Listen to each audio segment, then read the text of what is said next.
G'day guys, welcome to Red Time and Anzac Day edition of the show. I'm your host, Jarryd Barca. Jake Michaels is with me as usual. Jake, there's hot topic galore today. I feel like we say that every week, but there is a lot to get through today. We survived, of course, the technical difficulties of being on Zoom last week. It was a horrible experience to go back to that. It wasn't fun, but we are back in the studios, so looking forward to it. I feel like footy and news doesn't really sleep, so we do need to crack in. We'll get started. Harley Reid. Now, that's the talk of the town at the moment. We know he has been in Perth since he really arrived at the footy club. His performance on the weekend has been highlighted, and it deserves to be, but he's not the first player to perform like he is and above the level as expected. That's been in his infancy of the competition. Nick Daicos was quite similar when he came in as well. So it does beg the question, is Harley Reid a better player than Nick Daicos, or is that just a knee-jerk reaction? I think that is one of the biggest knee-jerk reactions I think I've ever heard, to be completely honest. And when I saw this question, I thought it was a joke. I didn't think we were actually answering it. I thought it might be a bit more of a throw-ahead or who's going to be. But the question of who is better, they're not in the same stratosphere right now. Harley Reid has played two pretty good games. In fact, I would say he's played one really good game and one good game. And four pretty average games, which is fine because he's only played 6 games. So plays in a tough position as well. He does, and he plays in a side that has up until a fortnight ago had barely won a game. So I'm not knocking him for that, but the question is we're comparing him to Nick Daicos. Nick Daicos nearly won a Brownlow medal last year in his second season. I mean, that's the gap between the two. And as I said, it shouldn't be that close. There'd be something. If he came in and he was already at Nick Daicos' level, who might be the best young player we've ever seen, then what sort of future does Harley Reid have? Greatest player of all time trajectory? Easily, you would have said. So, no, they're not on the same level. He will be great, there's no doubt about it, but no, they're not on the same level right now. I mean, if you had to pick one of them and you're playing a grand final this week and you had the choice, I think if your answer isn't Nick Daicos, I agree with you. You either don't watch footy, you hate Collingwood, or you live in Perth, or it's all three of those things. So, look, they've both been. He's going to be a great player. As you said, he took a few weeks to get going, but he has stood out really in the last couple of weeks. But we can't overreact. We just can't overreact to 2 weeks. I agree with you. Because we can. It's just like saying Jake Waterman. Jake Waterman's been a serviceable player. He's had a breakout 2 weeks. I wrote about him. I've given him a lot of credit for what he's been able to do the last fortnight. But it's like saying Jake Waterman is now Charlie Curnow. He's not. Yeah. I know what you're saying. I agree with you. But in saying that, if hypothetically you did have to have only one of them for the next 15 years, whose career would you rather have? So that's a far tougher question. And this is the question I thought we were going to answer. And I'm not 100% convinced either way. I think if I had to take one, which seems like is the point of the exercise, it would be Nick Daicos still by a little bit. And that's basically because I'm a big proof of concept guy. I want to be able to see it. Now, we all expect Harley Reid is going to be great. I don't think anyone is looking at him and saying, finding flaws in his game. But I've seen Nick Daicos be great already. There's not a 5-6 year gap between them. That's 2 years. He's 2 years older than Nick. I've seen him be great. I know he can be great. I know he can perform on the biggest stages. I've seen him win an Anzac medal. I've seen him be one of the best players on Grand Final Day. I've seen him do it. Like I haven't seen. Should have a Brownlow medal as well. He should. Yeah. And I haven't seen it from Harley Reid yet. And it's not to, as I said, it's not to say that he can't do it or won't do it. It's just I haven't seen it yet. So I'm always going to take the known quantity over the unknown, even if the unknown we kind of do know what it will be. It's very similar to a player that I've always said. A good player. That's 22 years old, that we know what they're like, and clubs saying, well, we'll give you the 15th selection in the draft. It's like, wouldn't you rather a star player at 22 than an unknown selection, even if they're 3 or 4 years younger? Yeah. So take the known quantity, and I know, and for me, that's Nick Daicos and what he can do. Yeah, different type of players, but maybe it's a better question in 5 years' time. Who are you taking? I'm in the Daicos camp, of course. Yeah. Okay. Good to know. Moving on, which Sydney-based team is the most likely to win the premiership this year?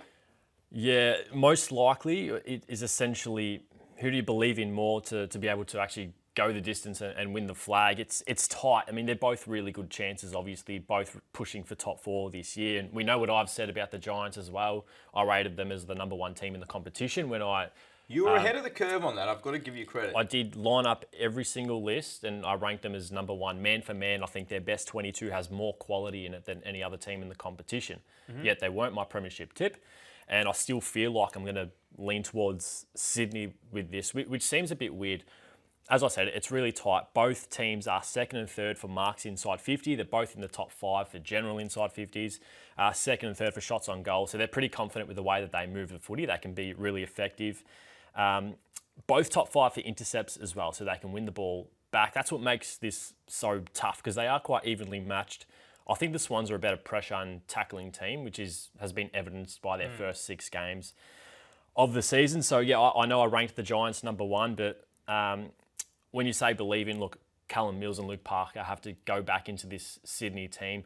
The Giants are missing a couple as well, but the Swans have been missing those for the entire season so far. Yeah. They will improve the Swans as well. So, so you're leaning towards the Swans as being more likely to go all the way this year? I think so. And they've obviously played in the grand final a couple of years ago. I think they've learnt from that experience as well. And I think they can improve maybe a lot more than what the Giants can.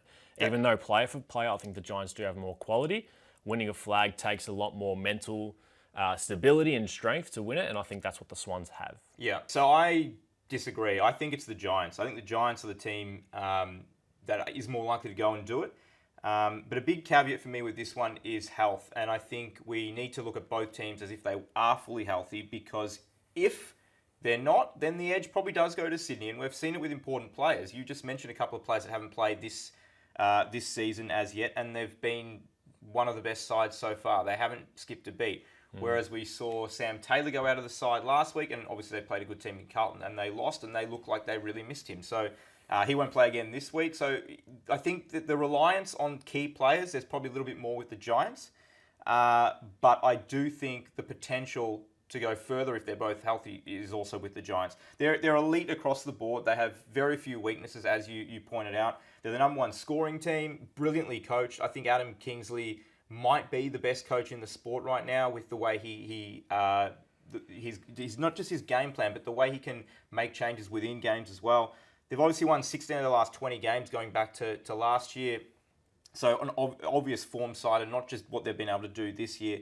I've been impressed with Sydney in a lot of ways, but I guess I'm sceptical about one area, and it's the forward line, particularly the key position players. So they're young, right? They're young, they're inexperienced, and they haven't proved it in big moments. Logan McDonald, Joel Amadi, Hayden McLean, we don't have, and going back to what I said before about the proof of concept stuff with Daicos v. Reid, we don't have that proof of concept that they can deliver consistently against good oppositions.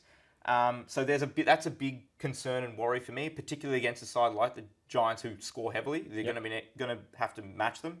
And I guess the other part of it is that Christian spoke about a couple of weeks ago on the Tuesday episode, was that they don't check any of the Champion Data Premiership standards. And that is, while he didn't say it was concerning, because it's not to say there is only one way to win a flag, it's the way everyone's won a flag. So they would have to do something, the way in which they're playing would have to be a first. No one's ever won a premiership playing the way they currently are. You could also say that gives them scope for improvement as well if they're not checking off the premiership metrics. But it's hard to be, you can't just check you can't be great at everything. Because if you become great at the premiership metrics, even if you can, you then lose other areas. So I think there's more guarantees with the Giants, I think. And that's why I'm going to take the safer bet. I know what I'm getting more, week in, week out. And as I said, the caveat will be the health.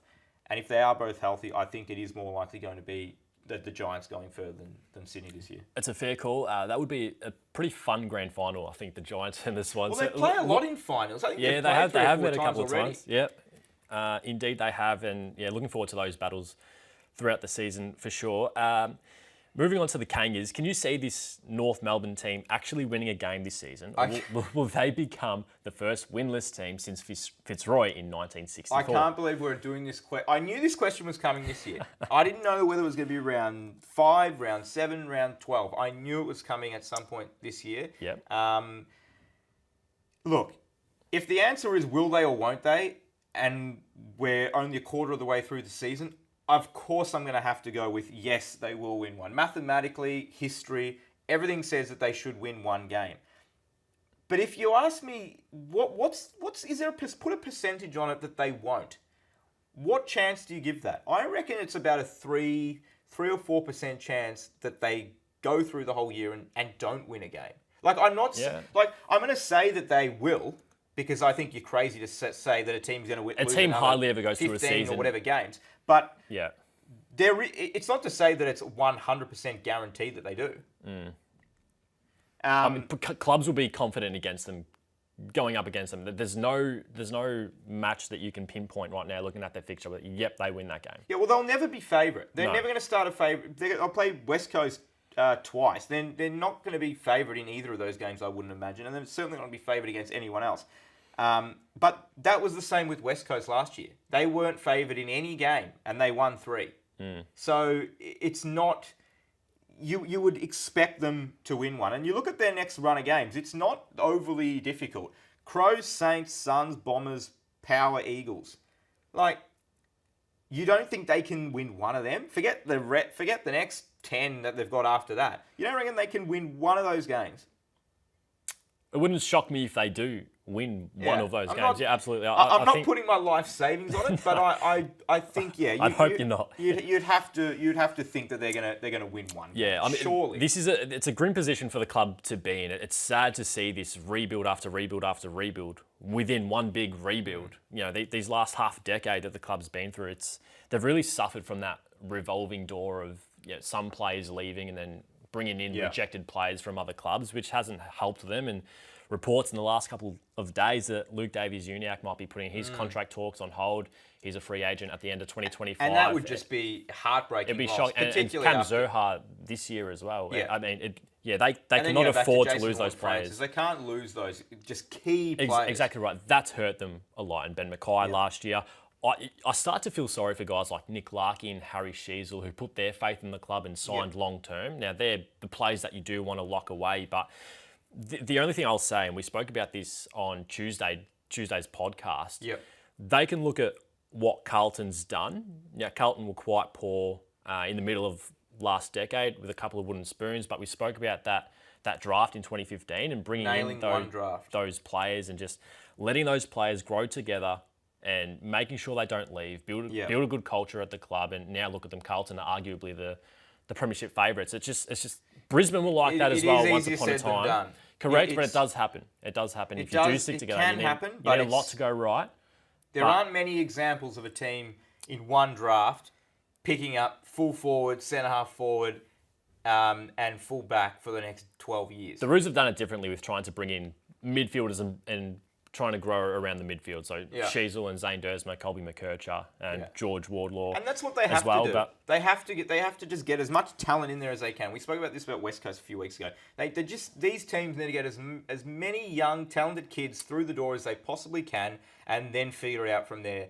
They're not in a position to be picky about, let's try and get this position, or let's try and fill this hole. There's holes everywhere. You need to just get as much in and get a little bit of an excitement in the club. Yep, get the talent in. Let him grow under Clarko. I mean, he was hardly there last season, we remember. So I think there's still room for improvement here. We just need to be patient, which is hard to say because the fans have needed to be patient for so long. But this new rebuild under Clarko is only just underway. I think.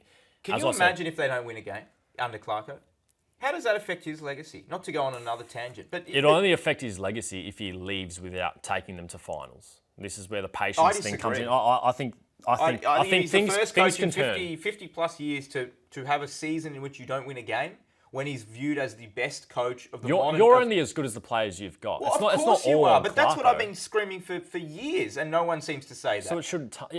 We're going to look back and look at what he's done at Hawthorn and the Kangas, but I don't think it's time to do that yet. Things can turn. Equalisation has a way of rewarding loyalty in this game. I have a feeling we will be revisiting this question down the line. I'm convinced we will be doing this question again. I can't wait till we do. Who looms as the most important player on Anzac Day in the traditional Collingwood-Essendon match? Yeah, I've gone with Collingwood captain Darcy Moore. We know he's been really underwhelming to start the season, performing performing below his par of, his All-Australian best that we've seen in the past few seasons. But just with the team news, with Peter Wright coming in, they're going to be quite tall in the forward line, the Bombers. You've got Wright, Harry Jones, and Kyle Langford obviously plays quite tall as a third tall as well. Goldstein, Draper. They're clearly trying to stretch Collingwood's back line, and then Jake Stringer requires a pretty good defender as well. So I think they've got their work cut out. But I just think if Darcy Moore can rediscover his best form, command the skies in that back line, then it would go a long way to Collingwood winning this game. I think he's absolutely crucial to their chances, and Essendon's clearance game and their pressure around stoppages this season has been a real hallmark of what they've been able to do. So if they do get that first supply in the forward line, it only adds to the importance of Darcy Moore. So I'm going with the Collingwood captain. Yeah, well, I'm also going with the captain at Zach Merritt. So he didn't play last year, you might remember. Correct, and yeah. I reckon that would have stung him as the new captain of the club. He took the responsibility. He's been brilliant since he was given the captaincy at the Bombers. And yeah, I think that would have been hard for him to miss that game. He copped a 1-week suspension and wasn't able to play Anzac Day. But if you go back to 2017, Merritt's had 30 plus every Anzac Day. He always plays well on the big occasion. He's been one of the most informed players of the season so far. In fact, I wrote in 6 points this week that I think only 2 players are having a better season than him so far, yet no one really seems to talk about him or give him the credit he deserves. But not only is he so good, he's just so consistent. There's not much of a gap between his best game and worst game, and I love those kind of players. I don't want the up and down guys. I want just you know what you're going to get. Production each and every week, and that's what he does. I think you're big on the AFL fantasy. I think he's one of 3 to not dip below 100 this year. Yeah, so he is. He's ultra consistent. He'll once again feature on Brownlow night, and he's just had a great season so far. Now, can he still have a big game in Essendon? Lose? Absolutely. Yeah. He can still play out of this world, best player on the ground, and they still lose by 4 goals. There's no doubt that can happen. However, I can't see a situation or an avenue to a Essendon win against Collingwood that looks to be back or somewhat back where he doesn't play well. Now, I think that's going to be the key, and that's why I think he's the most important player. I think that's a good call. Just while we're on Anzac Day, there are 2 games today, of course. Are you for or against having multiple games played on Anzac Day? I'm not normally a traditionalist of sorts. Normally, I sort of tend to move away from those old traditions. But I quite like one game. I think I prefer one game. I think the build-up should be about one game. The excitement, the focus. I like the spotlight being just on the one game. The one game, the MCG, the traditional rivals.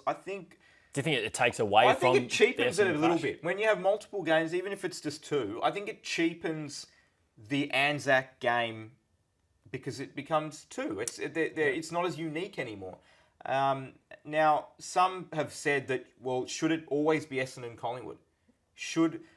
Would you be happier if it was just one game, but it was rotating who played?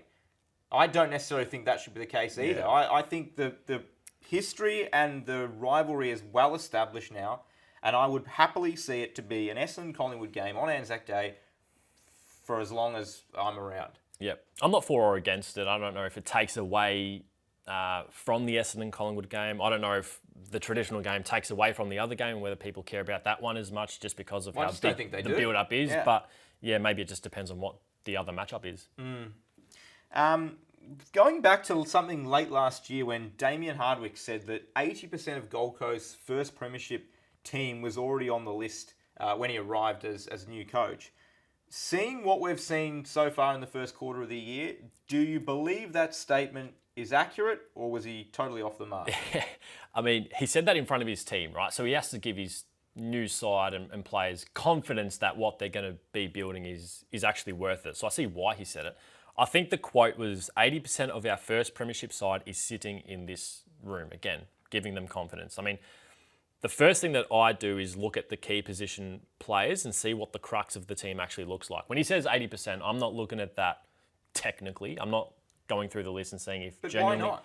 I'm just not. I just think it was 80% as in, look, a lot of our premiership side is in here. That's why I want to... But then say that. Don't that's say fair 80%, enough. because saying 80% means that it's 80% Look, or more. He may be right, he may be wrong, but again, I look at just the spine and what he's got when he walks into the club and after the draft as well. So Charlie Ballard, Sam Collins, Mac Andrew, Jack Lukosius, Jared Witts, Ben King, and now Jed Walter as well. With the midfield group of Miller, Rowell, Anderson, and I think Flanders deserves to be in that group as well. If they can all stay fit and thrive, and Dimma builds it out from there, which is what he wants to do. It's what he needs to do. Well, then I think success can come for this team. I think there's accolades in that group. Technically, he's probably wrong because I don't think technically 80% of the first premiership team is actually on that list, and I'm happy to be proven wrong, but the puzzle just isn't complete. He's got the pieces.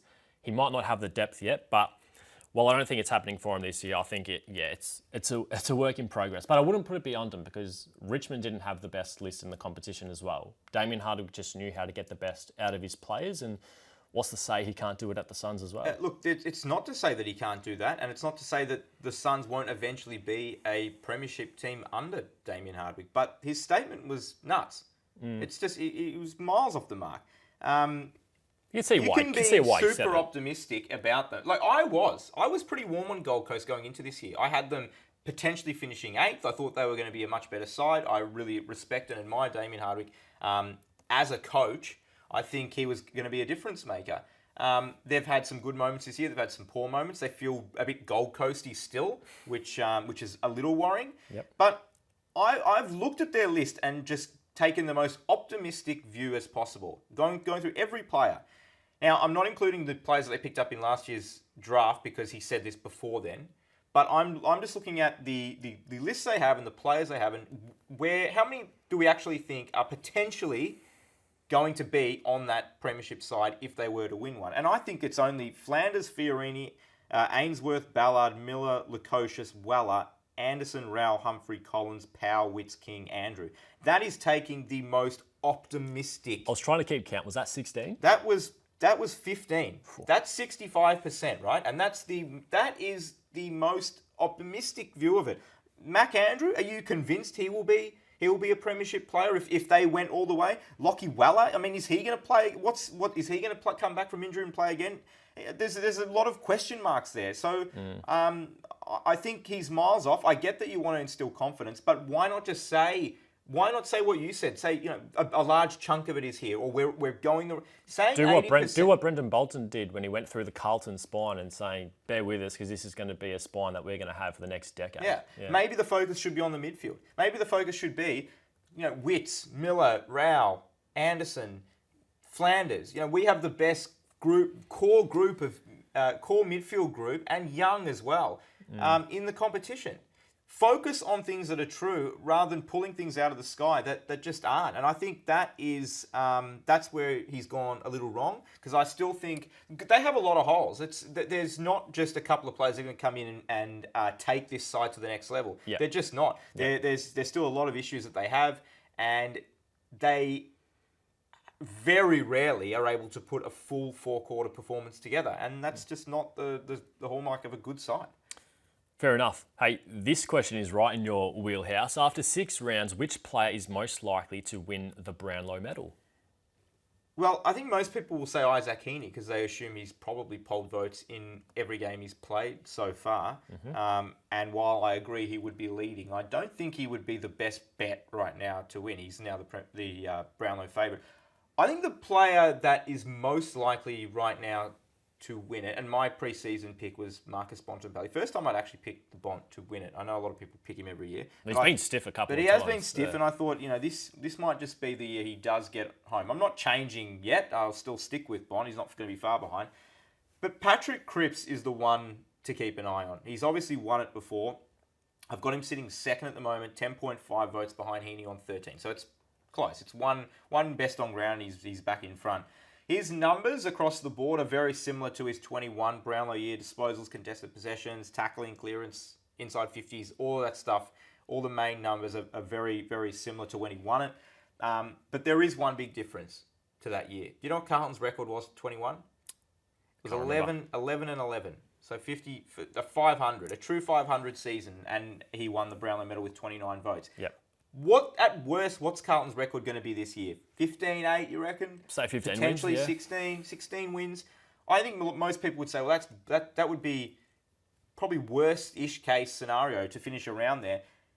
If he stays healthy, he's going to blow past 30 votes. Like, I can't see a situation where he stays healthy. Carlton is as good as we know that they're going to be and winning 15-plus games, and he doesn't continue that amount of votes that he's polling. Yeah. The umpires love him. Everyone thought he was poor last year. Like, everyone was saying, Cripps, he's had a down year. The umpires gave him 22 votes, and he played 21 games. It's funny how we say that depending on what our expectation is of every player. Yeah, it's very hard to back up a Brownlow medal. Very few players can have a Brownlow medal year and then be better the following year. It just doesn't happen. So he was good last year without being extraordinary, and he still polled in the 20s and finished 8th in the count. So he is the one I think is most likely right now to win it. Yep, there you go. You heard it here first. Patrick Cripps is a certainty to win the Brownlow medal according to Jake. And I think the reason why I wouldn't be running Tahini right now is because even if you give him 15, I think that's probably a few more than he probably has. But give him 15 right now. He probably needs another 15 at least to win it. We know 30 is kind of the number now. Can he do that? Potentially, but I'm not sure. And you've mentioned players that are coming back into the side. So you can expect big games from Mills, from Parker, from Warner, from Goulden down the stretch as well. And then there's the possibility that they actually shift him into the forward line. Like that's not totally out of the equation. It seems nuts to us because he's been the best player of the year playing more midfield. But it's not beyond the realms of possibility that they say, we're going to put you back into a position you've played 85% of your career. So...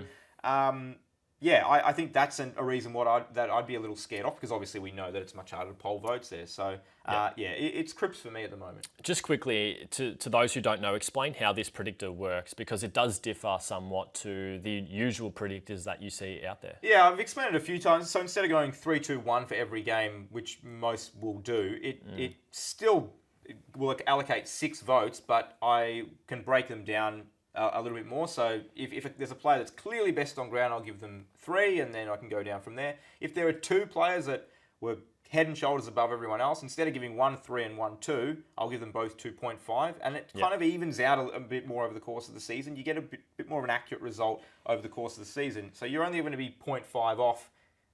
One's going to get the 3, one's going to get the 2. Whereas if you get it the other way around, you're 1 off, and that differential adds up over the course of the season. Yeah, so a game where someone's supposed to get 3, they might only get 2, but you've given them 2.5 somewhere else. So it evens you're going to be always going to be a bit closer to what they actually get over the course of the season, and I find that it's a lot more accurate at the end of the year, for sure. Yep, check it out on espn.com.au/AFL. Jake is updating that weekly. Just one other player to keep an eye on. You asked me before we started who's a surprise player. Who's the player on your leaderboard at the moment that you're surprised to see? Now, to be honest, it's Heaney. Like, I didn't expect him. I don't think anyone expected him to have the start to the year he's had.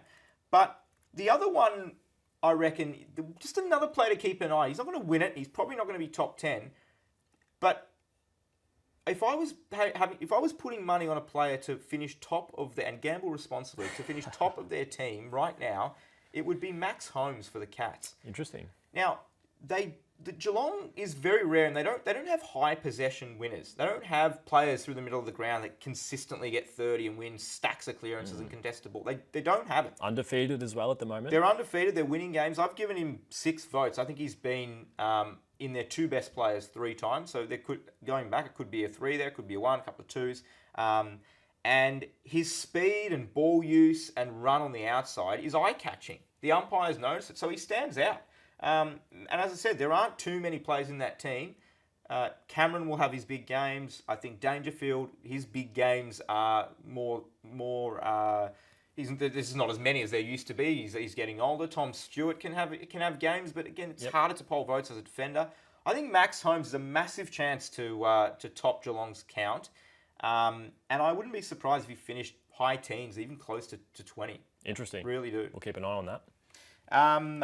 Last question of the day. Gee, we're flying through these. Time flies when you're having fun, Jay. West Coast form. So they've won their last 2, as we touched on a little bit earlier. Good signs, encouraging signs. Is it important for the Eagles to not get sucked in and finally part ways with Adam Simpson, regardless of how the season pans out. Yeah, I think it is pretty important. Don't get sucked in, no matter how many games they win this year. We've got to remember where they are. Unless they win the premiership, of course, then things might change, which isn't gonna happen. You think that's a chance? What percent you gonna put on that? 0.001. They'll win more. They might win more games this season. Their experienced players are all fit at the moment, which they haven't really had at the same time the last few years. Oscar Allen comes back. Elliot Yeo is reminding us what So he you're could do. saying they should move on from him? No, I think so. But you're just saying that they haven't been fit at any point, and now they are, and they've won now they are. in a row. But these are older players as well. We've got McGovern down there as well, who's playing, who's quite injury prone. I just think it's not the worst team on paper, yes, and for that they may win more games, but they're still all over the shop. And once those more experienced older players do part ways, I just don't like where they are. I think they're going to be quite vulnerable. And bringing in a new coach, and having a new voice with younger players to grow with, I think is going to be really important for their direction. They need to keep on moving forward and stop looking backwards. So yeah, he's been an exceptional coach. He's a premiership winning coach in 2018, but sometimes it is time to move on. Whether they start winning games or not, I think it is the right call to go in a new direction. Yeah. I don't want this to be a knee-jerk reaction at all, because it is only 2 wins and we have 4 years of poor performance. But they have played well as well, and good on them. If the trajectory of the Eagles is like this, you would think they're starting to come back up. Like they've got a long way to go. How long do you expect them to maintain? Are they going to get worse than this than they are right now? They've won 2 games. They're showing signs. Yeah. The excitement is up. Of course they can get worse. I think I think they've hit their bottom. I think they've bottomed out and they're starting the climb back up. It's an enormous climb, but they're starting the climb back up. And my point is, if they were going to sack him, why wouldn't they have done it on the decline or the bottom? Why would they wait until it starts to come back up and there's a bit of excitement and they get Harley Reid, and then everyone's getting up and about it, and then they say, you know what, we don't want you here anymore. I don't think that's the case. I think if they're going to sack him, they would have done it by now. And I think he probably should stay. You know, he's been there through. So much of it is, well, why does he want to be there? Do you think he wants to be there going through that? He's a premiership winning coach as well. Everyone tells me, that's the be all end all. And why would he want to be there? He's stuck it out. He hasn't done what Damien Hardwick had done and left for a better job. He's stayed there. And kudos to him for doing that. Yep. And I think, I was talking to Christian about West Coast. They are showing. It's not just that they've won 2 games and they've kind of fluked into wins. They're showing real signs, particularly in the midfield this season, that they can be a good team. Second in the comp for centre clearance differential, 3rd best at scoring from centre bounces, number 1 in the midfield for contested possessions. Like, it's not like they're, we talk about North and they'll rank 12th in something and say, gee, they're doing well in that area. They're still miles off the pace. West Coast is actually showing their midfield can be quite good, and it's not just Harley Reid, it's Elliot Yeo who's having a phenomenal season. I don't think anyone expected him to be able to turn it around. Tim Kelly, I think there is a little bit of excitement, and as you said, you pointed out, they've had an enormous injury list over the last couple of years. So to finally get players coming back and playing together, it's very hard to judge the side and Adam Simpson when they don't have the whole team playing. How many games are they going to win for the rest of the year? How many more games are they going to win? Yeah. I'll give them another 2 wins. Interesting. Yeah, at least. Let's see how they go. That'll do us for today, Jake. Thanks for your time once again. Enjoy the footy today, and the same goes for everyone else at home. Thank you for listening, and we'll speak to you all next week.